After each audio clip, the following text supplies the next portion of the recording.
به خدا اشتباه شده. به جناب سرمان توضیح بدم متوجه میشه. ما اصلا این کاره نیستیم. فرد منم. بیا بیرون.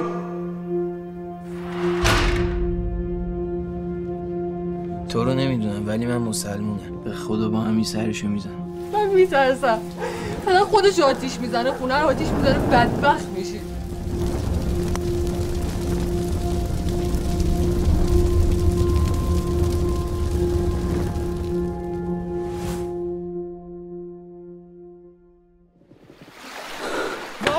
گفتم یه آقای در خدمتتون بودم دیگه.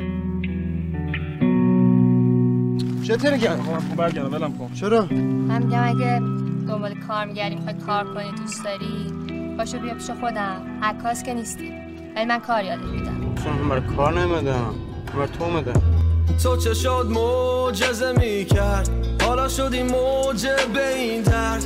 مشکلاتو جرأت دارم مثل تو نه پشتت نمیگم.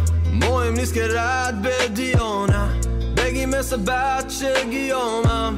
ازت دیگه خسته شدم قرارمون رفت تا قیامت. زیر نخلا رقصیدیم تو جزیره اما دیگه فردا نیستی منو تنها میذاری پیش سنگا.